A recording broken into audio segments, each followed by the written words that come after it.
How's it going out there, YouTube? My name is Jesse and I am back for another comic book video, and I am the curator for the Golden Age. Now, I don't have my tree on right now, so there's no flashing lights. I have a tree behind me still. Decorations. So I'm going to be doing another Golden Age review of somebody called Crash Kid. It's from a publication that I'm not familiar with. They put out a number of different comic books, but the one that we're going to be reviewing only had 2 issues. Now, he is the cover feature for both issues, even though the issues aren't named after him. And he actually had 4 stories, even though it's 2 comics. 2 of the stories that are in the beginning of the comic book are panel stories, like your normal comic book. And then 2 of them are text stories that you have to read the whole thing. Now, I'm of 2 minds of why they made these text stories. Now, the text stories only took up 2 pages, so I'm thinking either they didn't have the room for a full set of panels for the Crash Kid, and or they just wanted to pay for the stories, but they didn't want to pay for all the artwork that would be what you would have to do for a whole panel. So either they were saving space or saving money, or both. But there are 4 stories. I have gone through all 4 of them. I'll go after his first appearance, and then I'll briefly touch on the other stories. There's no origin story, it just goes straight into this. So, let's cover the Crash Kid. The Crash Kid. The Crash Kid, Rusty Adams, first appeared in Cannonball Comics #1, 1945. The original publisher goes under 2 names as Cryodan Publishing or Rural Home Publications. There is nobody credited with the created by. Rusty Adams has no superpowers, but he is a prolific fighter, which you will see in the upcoming issues. He has sort of a sidekick, which I'll go into, named Pook, who seems to be a taxi driver. Now, the covers of #1 and 2 have nothing to do with the rest of the story, even though they are interesting covers. What I didn't realize is, in the issue of #1, you are going to see there's a character named the Death Dealer, and he's holding a number of playing cards. And on the playing cards, 2 of the people who appears in other stories from this publication, the Crime Crusader and Thunderbrand, are actually some of the people who appear on the cards. So that's a nice little wink and a nod to anybody who has ever read the comic books or know who they are, but probably didn't mean anything to me because I just now found out about that myself. And I didn't read anything but the Crash Kid stories. Okay, Crash Kid, the Crash Kid, appeared in Cannonball Comics #1. He is the featured cover, and the cover has absolutely nothing to do with the issue in any way, shape, or form. But I do like the intro here. Night falls, and from the lowering shadows darts a strange, dynamic figure, a mysterious avenger who strikes fearlessly that justice may triumph. It's the Crash Kid, facing deadly crime, so get set for rapid-fire thrills as he swings into hair-breathing action in The Strange Case of the Black Dragon Gods. Now, this starts off with something that has absolutely no bearing on the rest of the comic, but I guess it really doesn't need to. He breaks up a bank robbery, and then we see that he's got some headlines that are reporting about him. Now, we find out that he is called the Demon Copy Boy, and I didn't really know what to make of this at first, but I think that saying a Demon Copy Boy is a good thing. Like, he's the Demon Copy Boy. Nobody can match his speed or intuition or the way he works. It is a strange phrase, especially from the 40s. But in the second page, we start getting into the crux of a story where a art dealer is shot and killed. And then we find out that a number of other people have been killed, and these are art collectors. Now, nobody can seem to find a connection to this, but Adams, the demon copy boy, senses that there might be a connection. So he starts going through the articles, and he starts going through the information given. You see, there is no origin to the Crash Kid, no explanation to how he became the Crash Kid, how he funds his enterprise, but it just goes into it. So he starts trying to track down leads, and he starts trying to fully pin these things together. Now, he works with a taxi driver named Pook. P-O-O-K. But I honestly don't know how he gets his name. He's American, so the name doesn't make any sense. But they investigate closer at the Chinese art dealer, and they are attacked. And at first they're assuming that this might be the assailant, and it turns out to be a woman attacking Pook. Now, all the Chinese people depicted in this comic book are yellow, which still strikes me as offensive, even for the 40s, but that's what it is. Now, we find out that the one that attacked them thought that they were the crooks returning to the scene of the crime, and she is the daughter of the slain art dealer. And oh my god, all the words. There is a lot of words in this. I mean, just look at the speech bubbles. I was starting to wonder if the guy was paid by the words, because they say a lot in all the panels. So they go over and they notice that some of the pages were ripped out, and they're trying to find how this might connect. They do find out that he recently got a shipment. The art dealer recently got a shipment from another country, and it was another person who sent him the shipment, so they go to visit him. As Crash Kid is interrogating the shipper, Pook, who was just about to leave, notices that Crash Kid was about to be attacked from behind, so he drives the taxi cab into the building. Then they find out that there was these dragon statues that was sold, that was in the shipment for the art dealer and was sold to the other art collectors, are all in the possession of the guy who originally shipped them.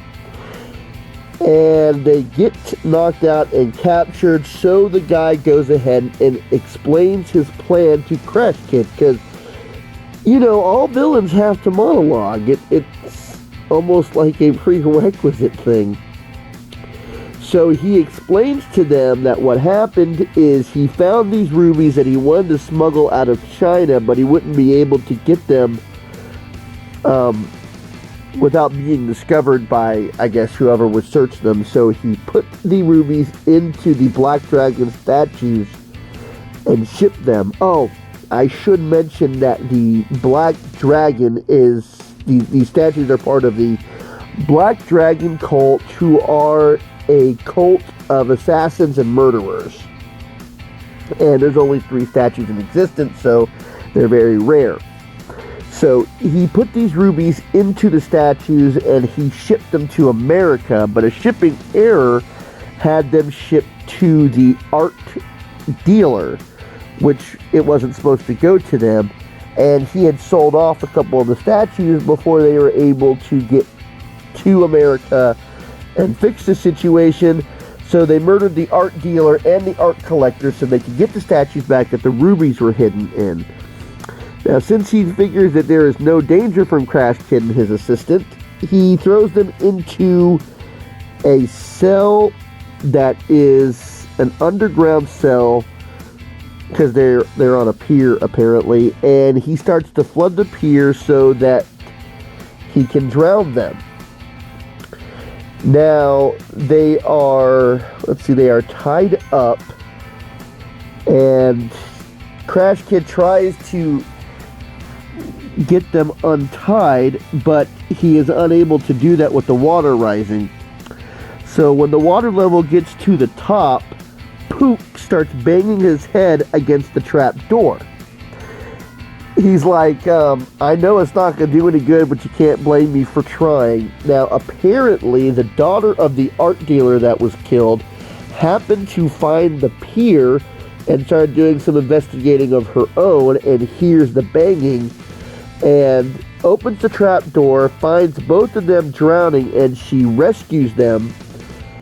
And they say that they need to go after the crook. I mean, he doesn't even bother to thank her. I think something like that was supposed to be implied, but he doesn't.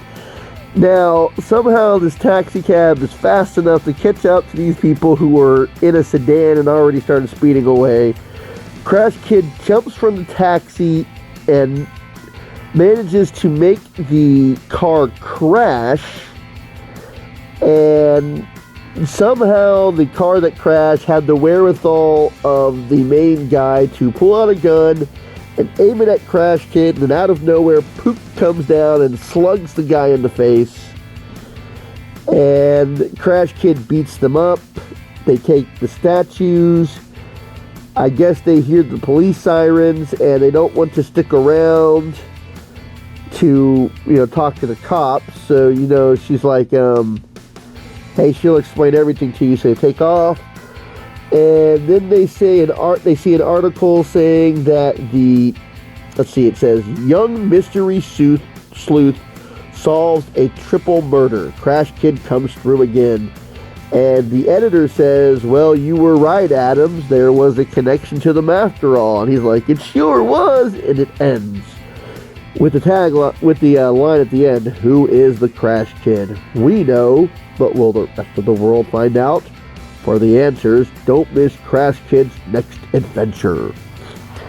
Now, there's actually another story here, and it's not as long as this one. We'll go ahead and go into that.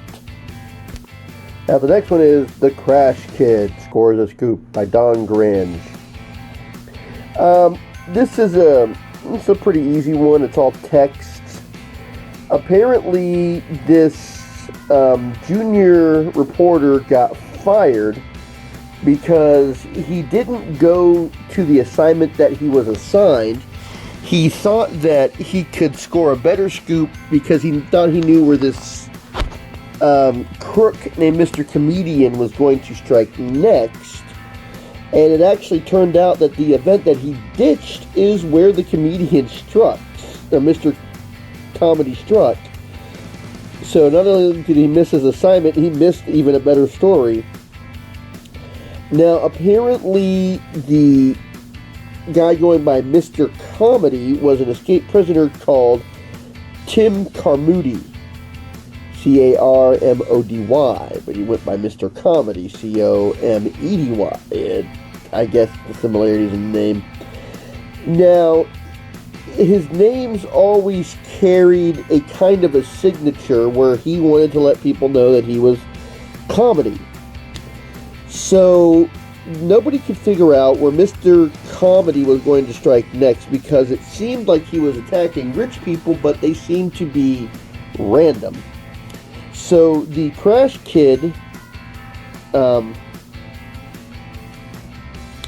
Rusty Adams, decided that he was going to investigate the crimes himself, and then he noticed the connection, so he left a tip to the junior reporter, who hadn't actually cleared out yet, because he was clearing out his desk, to make it to a certain pier and bring the cops with him.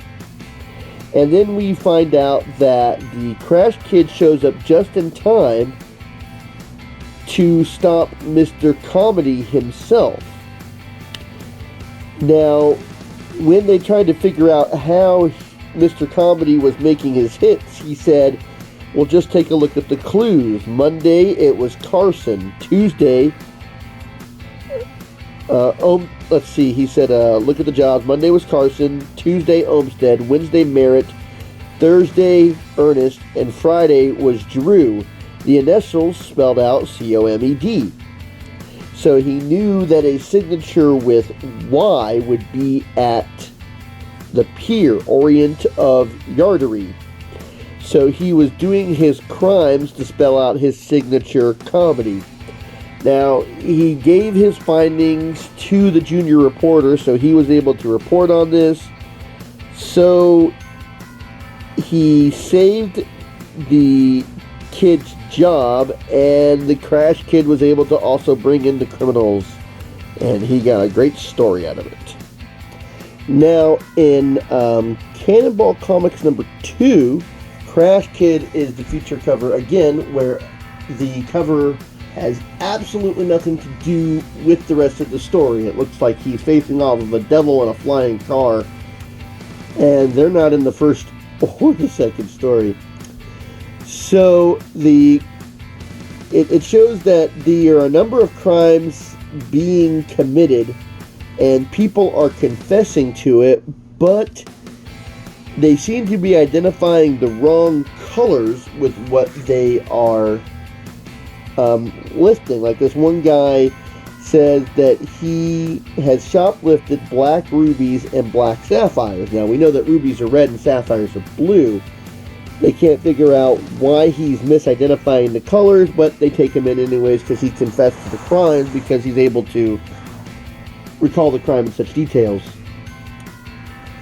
So Rusty says that he thinks that these crimes sound suspicious, but again, he is rejected by the reporters because he's just a young kid, and how can a young kid know anything? That was the thing back then.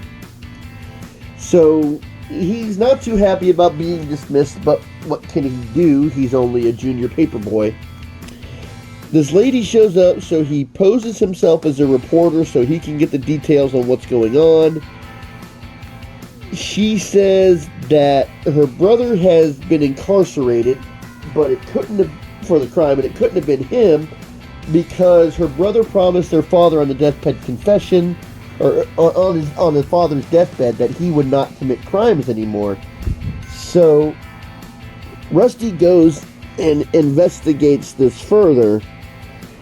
Now, they find out that they go and talk to the brother, and he recalls the case in such details, but the colors are wrong. Now, they find out that they're being tailed, and they're able to stop the guy who's tailing them, and that's when they notice that he has a card that could lead him to the next clue of what's going on. Now, Pook goes to investigate to the photo studio, while Rusty goes to talk to, the office of Dr. Franz Salzman, the state psychiatrist. He wants to talk about why men that don't seem to be connected to the crime could be confessing to committing the crime. And he says, the colors are what's wrong. Now, Crash Kid hooks up with Pook again, and Pook wants to confess to a crime that he just committed, and he seems so intent about talking to the cops, like he's almost hypnotized. Now, Crash Kid stops him, and the crooks are like, hey, this guy should have confessed already, and they go to try and get Pook so he can confess to the crime.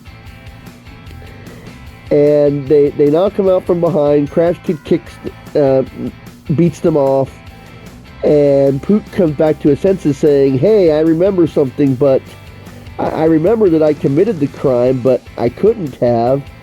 And they go investigate the photo studio, where apparently let's see, there is a doctor who has had the criminals committing the crimes, and they would film it, and then they would hypnotize these random people into thinking that they committed the crimes.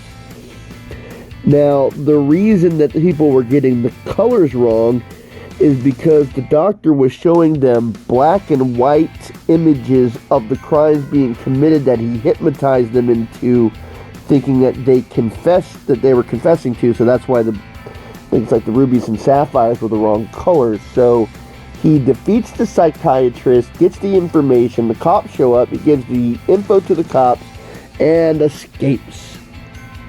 And then we see the last panel where they're talking about how the Crash Kid did it again. And we see the lady calling up to the newspaper, and it's like, Scoop Adams, we don't know who that is, who Rusty was posing as to, get the information. Now, the last thing in the panel I find funny, because it says, on the bottom it says, time next month, place, this magazine, subject, Crash Kid and his greatest adventure yet. And there's not another issue. So I don't know what his greatest adventure yet is. Nobody does, because they didn't do another one. Now, to be perfectly honest, I don't find the last story all that interesting. I did read it, but it's not that great. Crash Kid goes and visits someone who used to work for the paper who has been retired, and he apparently got a bonus from the newspaper because he was, I guess it was a big retirement bonus, and he gave this money to an organization who was supposed to make his money increase, and they're called the Happy Old Age Combine. Now, he realizes that somebody else was approached by this organization and he gave money to too. It's basically a money scam where they promise people a big return on their money if they donate it. So this Happy Old Age Combine is collecting money from a number of people, and the Crash Kid can't seem to figure out who they're targeting next. So while he's at the newspaper trying to figure it out, the editor asks him if he's sent the papers on the mailing list, and he goes, mailing list, that's how they're probably getting it. So he goes to the Ace Directories Incorporated, where they make a whole bunch of mailing lists based on factors that you ask for. Now, he asked for a list of retired people with lots of dough, and the lady says, oh, you want the list of aged people who are self-sufficient, and you're the second person to actually ask about this list, because nobody really asks about it. He starts going to these people and asking them about the old age combine, and he says, oh no, there's nothing wrong with your investment, I'm just checking up on them. And then they finally find somebody who the combine hadn't reached yet. So the Crash Kid stages a stakeout, and when the crooks come to talk to the man who hadn't been talked to yet, the Crash Kid, let's see, he breaks up the meeting. They try to speed away. The Crash Kid and his taxi driver Pook chase them down, stop them, and basically turn them over to the cops. And then the next day the newspaper is reporting on how the Happy Old Age Combine was taking money from people. And let's see, the city editor, well, see, here's the last paragraph. The next day there is excitement in the office of the Daily Herald, which had scooped the town on the Happy Old Age Combine plot. The details have been contained in a letter to the city editor over the Crash Kid signature. I can't understand it, said one of the reporters. It's almost as if he had some interest or others in the paper. I guess that's crazy. And then the very last sentence is, it sure is, answers Rusty Adams, hoping that his little grin wasn't too noticeable. Basically, they're saying he must have had some inside help from the paper, but that's crazy. And Rusty's like, yeah, that's crazy to think that. It's a simple story. And it's also the last one on the Crash Kid. I don't want to say that the driver was a sidekick. It seemed like more of an ally. He seemed like he was just as important to the story as Crash Kid was. So ally, sidekick, valet, however you want to do it. Well, I hope you enjoyed this video. If there's any other Golden Age characters you want to see that I haven't covered, or that I'm going to get to because I probably haven't covered the publication yet, just let me know in the comment section. And until next time, I'll be seeing you.